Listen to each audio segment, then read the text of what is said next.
Shifting to another topic that's very important and one that you fought yourself is the issue of staffing ratios. And you gathered a team of phenomenal leaders from your organization that really took on the legislature with this and did a lot of advocacy, including yourself with testimony and other things. Talk to us a little bit about the dangers of staffing ratios.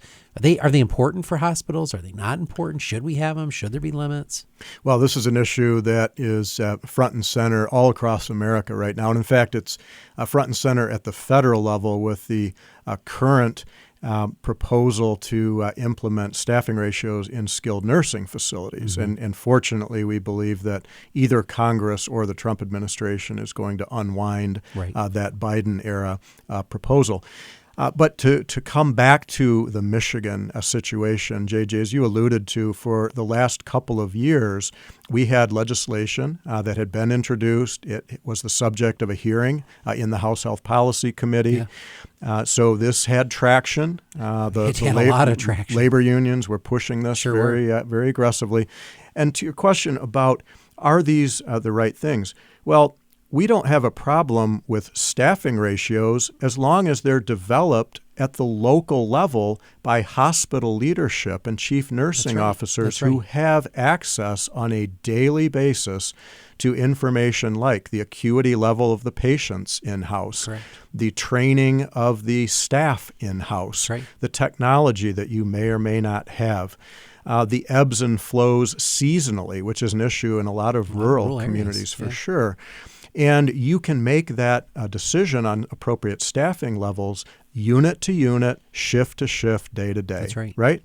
And that's happened for years.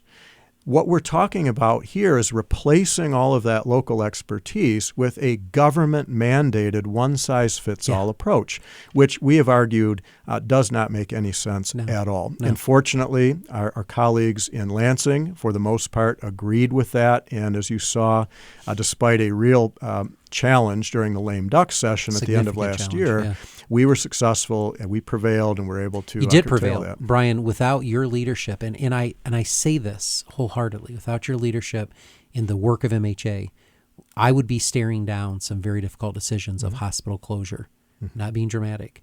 The reality is that I can't even hire nurses right now. There's a nurse shortage in this country, especially for rural hospitals. And so the challenges would have been overwhelming for hospitals like Hillsdale because we just didn't have the bandwidth, the staff, the recruitment opportunities. And then, Brian, let's talk about there's not enough nurses to go around. That's right.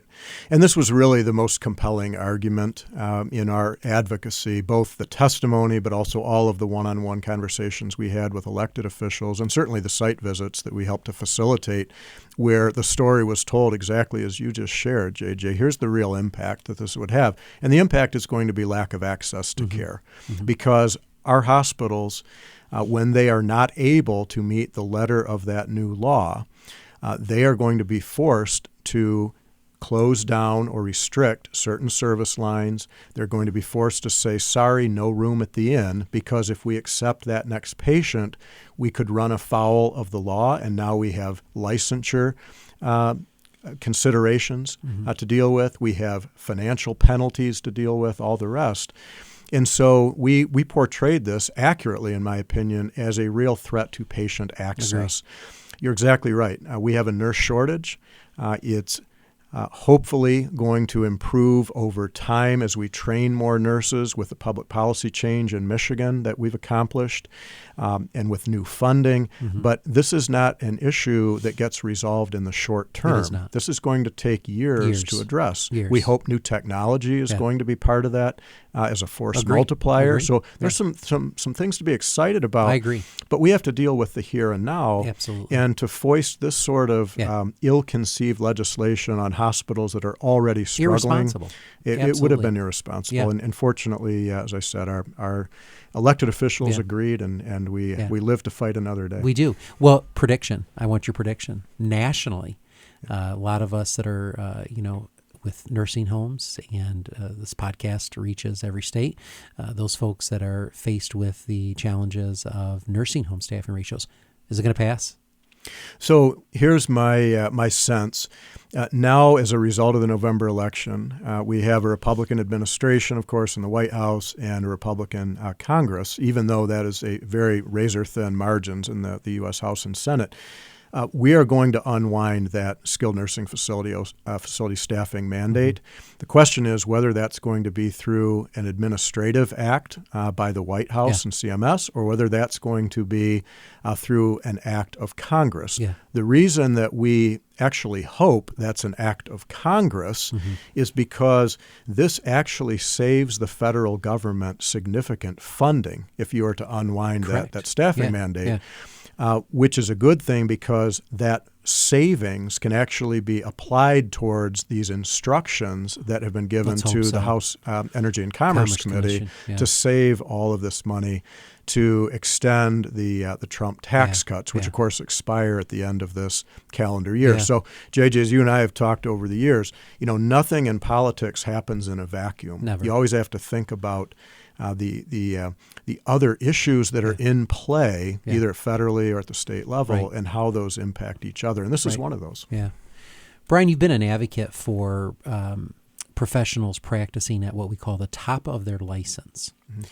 Talk to us a little bit about that and the work that you've done. And I know in one particular area that's benefited Hillsdale that I can give you, CRNAs. Right. We are not required now to have an anesthesiologist here, which I cannot, by the way, afford to hire 5 anesthesiologists. But I can hire CRNAs who are great in their field. Talk to us a little bit about the work that you did around that. And it just doesn't involve CRNAs, but that was a piece of legislation I know MHA was very, very closely involved with. We were, and we were really focused on creating opportunities for our rural hospitals in particular to continue to provide access in their communities, because under the old model, there was always this looming threat that if you were to provide care, even emergent care to a patient, but you didn't have that anesthesiologist on call on site, that you were going to run afoul of the law and all of the repercussions there. So this was an access issue. And again, it's not mandating that our hospitals do anything. It's giving you, as you said a moment ago, the flexibility, the opportunity to do what you need to do to provide access in your communities. And that's exactly the way this has played out. There's been no impact on the quality of care. We track that data, as you would imagine. And so this has been a good outcome for Michigan, but particularly for rural Michigan. But this point of practicing at the top of your license, it does go beyond CRNAs. When you think about the shortages in the healthcare workforce writ large, and we project into the future, we understand that so many folks are going to be retiring from their job in hospitals and in nursing homes and other healthcare facilities, and the pipeline that's in place to replace those very critical workers. We need to ensure that public policy supports it in multiple ways. And one of those ways is to make sure that people are practicing at the top of their license. We shouldn't have, for example, RNs, highly trained RNs, that are doing things that that someone who has less training could be doing. That's an ineffective use of their time. We can't afford that in this environment. And so that's why we continue to press on these issues. It's why we also continue to press for Michigan to join the Multi-State Nurse Licensure Compact. We are already part of the Physician Licensure Compact. In fact, that's one of our active advocacy issues right now. That's expiring and needs to be re-upped. It's going to be. There's no controversy there in Lansing on that issue. But there is controversy over the Nurse Licensure Compact. We continue to try to get that to the finish line. There's been pushback. But there are just multifaceted issues here when it comes to healthcare workforce, and this practicing at the top of the license is an important part of that. It's a critical part. So before we get into the last topic of the day, Medicaid, I want to ask you a question, because your job is at times herding cats across every discipline. As you look at the work that you're doing to support hospitals, there can be some competing interest. because there has to be certain issues that you have to be neutral on. I know I came to you once and like, Brian, I need you to be an advocate for CON. And you're like, JJ, let me talk to you about CON. You taught me a valuable lesson because I was ready, charge hell with a squirt gun. I was ready to go. But to your point, you represent a diverse group of healthcare leaders and systems that have differing views about certain things. Right now, what we're facing is the DEI conversation. The views of Hillsdale are much different than views of others, big systems. But there are certain issues that you yourself have to step away from because you want the members themselves to be represented in unison. And I'm going to let you talk a little bit about that on issues that we all need to be together on. And I'm not dismissing those issues. I'm simply saying there's advocacy points that you have to raise. So how do you balance that? And when are the issues for you like, nope, yes, we can all get around that? And how do you say no to a JJ when I'm like, you need to do this for me? It's hard to say no to JJ, I can tell you that. No, you raise a great point, and it's something that is top of mind for every association leader, I would say, across the country and across multiple disciplines, not limited to healthcare. And you've served on the MHA Board of Trustees, JJ, and you know that our approach is that we don't have 18-3 votes or 10 to 11 votes. Never. We just don't. Our approach is we need to process an issue to the point where we have unanimity from our small rural hospitals, from our big systems, that we can all agree this is our position on the issue, and let's go forward and advocate for that. The reason we do that is if we walk out of there with a divided vote, the risk is I come into the governor's office today and tell them the hospital field's view on this issue is X, followed by some of our members walking into that same room an hour later and saying something very different. Yeah. Now, this is not conjecture. This is what actually happens in other states. Oh, I know that. I have had conversations with my counterparts where this exact scenario plays out. It's my worst nightmare I can only as an imagine. Association leader. You never want to see that happen. No. And so we're very cautious about coming together. As we talked about earlier, we have 100% of the hospitals and health systems in the MHA membership. So that's the start. That is. That doesn't assure that everyone's going to on be the same aligned page, on all the issues. So that's the second Nor will element. we ever be aligned on all of the issues, right? Do we have to accept that? So there are some issues like reproductive health and gun violence, to raise two hot-button social topics that are always top of mind with Americans and certainly the media. And we have stepped back from those issues and said there's safe space for the association where we can engage and do right by our staff and our communities.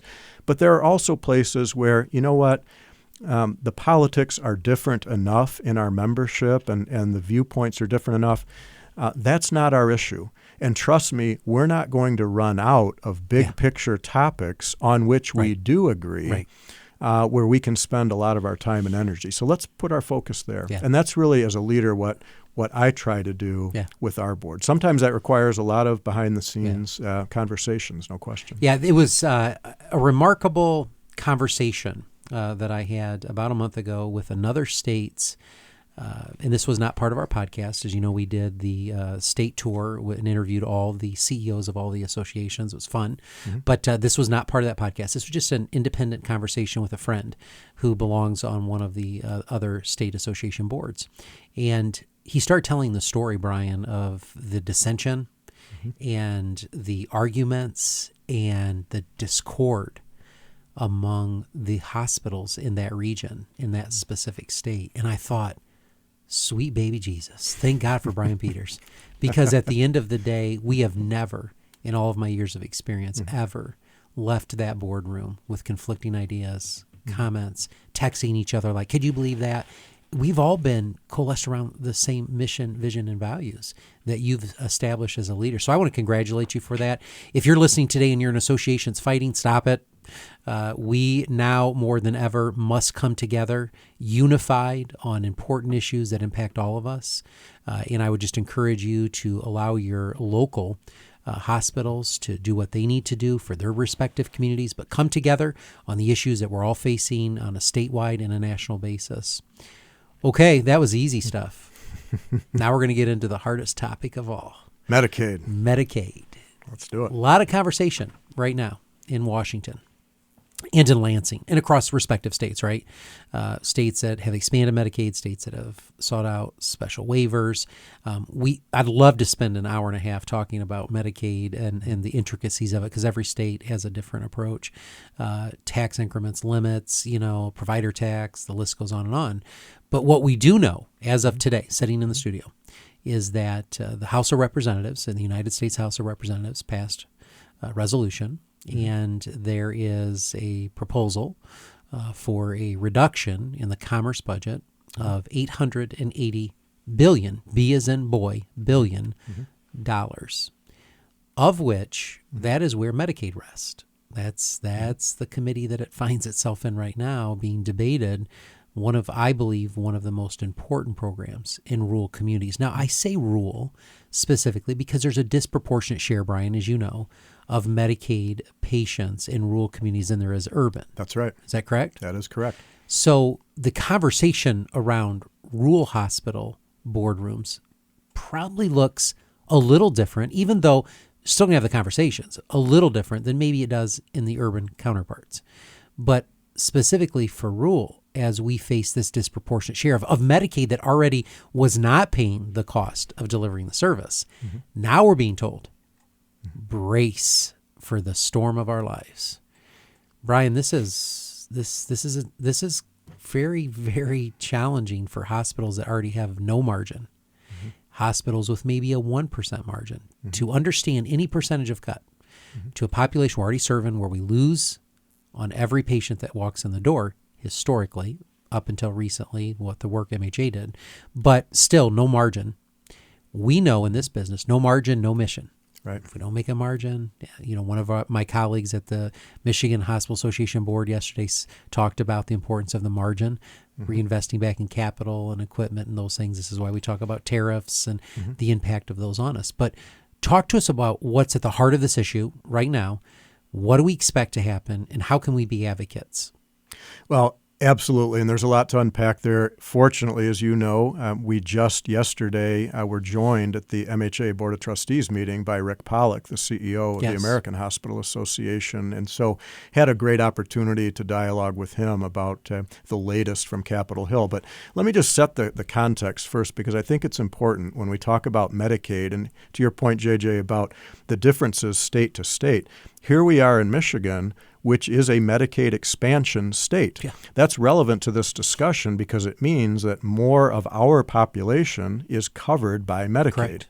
And thankfully so. And of course, as you well know, Senator Mike Shirkey was in the state legislature and very instrumental in getting that to the finish line under Governor Rick Snyder at that time. That's right. So fortunately, we are a Medicaid expansion state. We are also a state that has a very robust provider tax program that we were successful in moving to the average commercial rate as the new benchmark.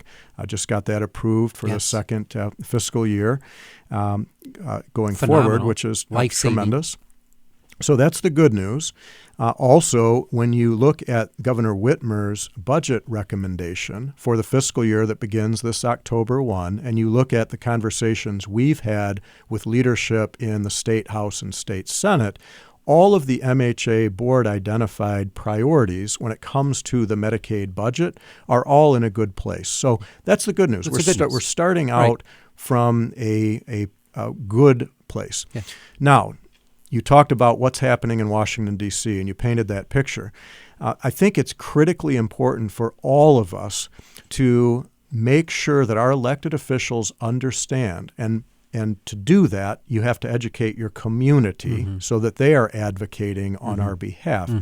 It is not just Medicaid recipients who will lose access to needed health care services if these cuts that are being pondered were to be implemented. It's lack of access for everyone in the community. Regardless of your payer. Without question. So once people understand that, hopefully then they will be motivated to advocate on our behalf. And as we always say, politics is not a spectator sport. You have to get engaged. If elected officials, whether they're state or federal, if they don't hear from a particular constituency group, the default assumption is everything must be okay. And so this is the time when we need to make our voices heard. Agree. Now, to your point, the House Energy and Commerce Committee has been given instructions in this budget resolution to find these significant savings. At this point in time, on paper, there is no specificity in terms of how those cuts will occur. But the reason we're so concerned, JJ, as you know, is that Energy and Commerce Committee has the oversight of Medicaid, and there's literally no way to get to $880 billion without making significant Medicaid cuts. Drastic cuts. And so things like changes to that Medicaid provider tax program, things like Medicaid work requirements, things like per capita caps, things like moving to a block grant approach. Mm-hmm. All of these things we know are on the table and are being discussed on Capitol Hill right now, even if that hasn't been subject to a formal committee hearing or a vote at this point. As Rick Pollock shared yesterday, we're probably only in the top or maybe the bottom of the third inning of a 9-inning baseball game that could very well go to extra innings. Yeah, it could. And so even though there's been a lot of angst and a lot of activity in D.C., there's a lot of work ahead of us. So we can't give up hope. We have to continue the very hard work. And as I said, make sure our elected officials are hearing from us and they're hearing the right message, which is this is threatening access to everyone in the community, not just Medicaid recipients. Yeah, I absolutely wholeheartedly agree and wholeheartedly appreciate the work that MHA is engaged in, the work that your team is doing in advocacy. Brian, I'm texting every day now, your team. But I want our listeners to understand. I want to paint a picture. Hillsdale, Michigan, 50,000 residents. 70% of my payer mix, 70% of the people that walk through my doors and that walk through my clinics are government payers. Right. And a removal of any percentage of those, when we already have a razor-thin margin up until just a few years ago, and that's been because of some of the growth we've had here and bringing new providers and services and going out and, much like you, doing new ways of engaging businesses. We had no margin, but up until recently, a very thin margin. But you remove any percentage, even 1% of the reimbursement that we're already getting to take care of a population that is in rural communities the highest, generally speaking, payer mix in rural. Medicaid will be devastating for hospitals. Now, what we're talking about is your organization did some modeling for me. I asked Jason and the team, say, all right, what is this going to look like for Hillsdale if we take a rollback or a cut? We did some various modeling. At the low end, $6 million, top end, $11 million. Well, Brian, $6 million, all right, of $90 million and $11 million of $90 million isn't just me eliminating paper clips and pencils and laying off a few people. These are programs, right, to the point where you cut so deep to the bone that it impacts all your other service lines, ancillary, downstream revenue, et cetera, where you're closing meaningful programs that historically have been community benefits, such as obstetrics. It's the first to go. It is across the country right now. Mental health services. These are real impacts, JJ, that you're talking about. It's why we have to prevail here. We have to continue to advocate. The good news here on the political front, just to get into that for a moment, please. Is that here in Michigan, obviously we have a Democrat governor. We have 2 Democrat senators, okay? We do have Republican members of our House delegation. Right.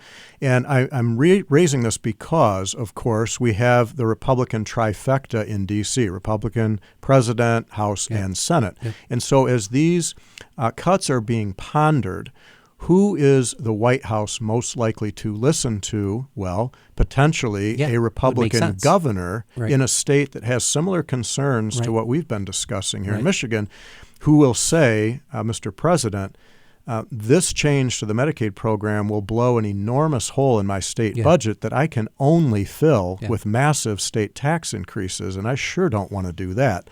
So hopefully that message prevails. And then on the U.S. House side, remember, the margin now is razor thin. And there are quite a few folks on the Republican side who were elected last November in marginal districts who are looking at public polling, thinking ahead to the midterm elections next year already, and thinking, you know what, given the nature of the politics in my district, I got to be pretty thoughtful about how we proceed here. And so just talking about the politics I think is important, understanding that backdrop here. Again, at the end of the day, we have to keep our messaging at a high level. We do. Let's peel back one. I'm only going to peel back one layer of the onion today. All right. And that is, we keep hearing fraud, abuse, waste. I don't think there's anyone that's listening to this podcast across the country that would say, we want fraud, abuse, and waste. Everybody wants it eliminated. There's not enough fraud, abuse, and waste in the system today to get to that number or even close to that number. If anyone knows the difficulty of making application for Medicaid and getting accepted to Medicaid, the verification process, that you have, income met, and that you have, assets, and that all of those things are evaluated, scrutinized, bank statements, you name it. It's not just as if you can just get on today and say, I'm going to get Medicaid and I'm going to lie, and they're not going to prove it. So are there some bad actors out there? Of course there are. But you cannot take the few bad actors and put them on our shoulder and carry the rest of this by gutting that service. So fraud, abuse, waste, we all would support the elimination of that. But that's not what we're talking about, Brian. What we're talking about is cuts to health systems and to providers.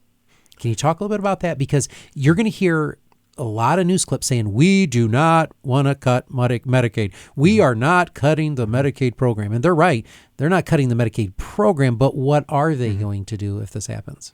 Well, you're exactly right, JJ. And to the extent that there are providers that are fraudulently billing the Medicare or Medicaid program, those folks should be prosecuted to the fullest extent of the law.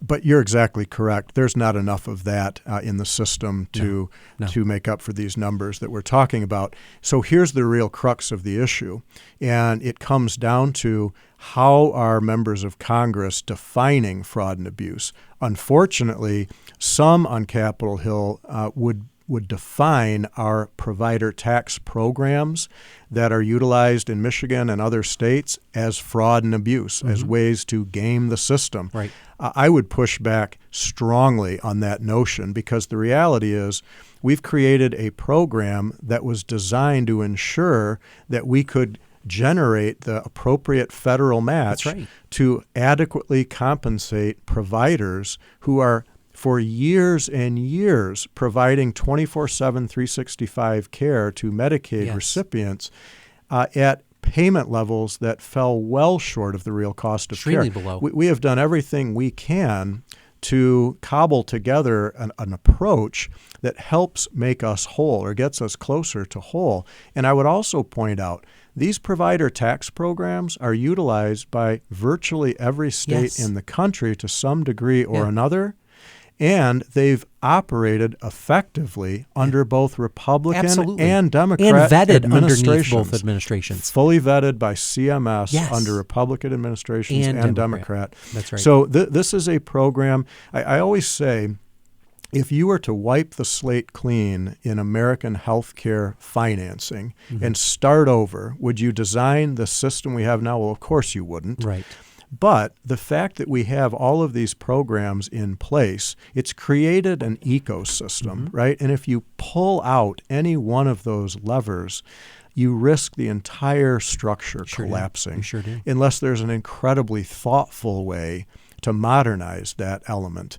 And what we're talking about here is not that. Not at all. We're talking about slash and burn, and that just cannot happen. Well, later today in the studio, I'm going to be joined by Scott Becker. And of course, you attend Becker events, and Scott's a great friend of mine and a great advocate of healthcare. And Scott, recently, seems like every day we get an email from Scott and the Becker's News talking about hospital closures and the impact of hospital closures in rural communities. For Hillsdale, third largest employer in the county, second largest in the city, contributing back tens of millions of dollars back into the local economy.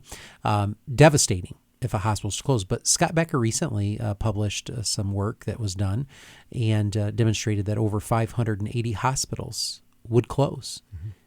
Of those, the majority of them, Brian, at immediate risk of closure if this goes through. And just think about, let's take away the greedy administrator's hat about the finance of it. Let's talk about access to care. It's gone. And that's the biggest concern, what we're talking about. This is where we have to humanize these issues. We're talking about, I'm a product of Medicaid. There were 7 children in our family. My father was shot down at the end of World War II, came in at the Korean conflict. His plane was shot down. My father was injured. My father tried to work, but he physically could not. He made $86 a month from the VA.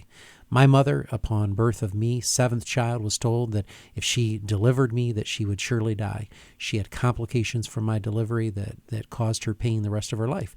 And so we were a product of Medicaid. I am not a face of abuse, fraud, or any type of phraseology that someone wants to put on abusing the system. We needed it. It was access to care. And what we have to remember is in rural communities like Hillsdale, there's the JJ Hodshires out there every day whose parents have mitigating circumstances, issues that they're facing.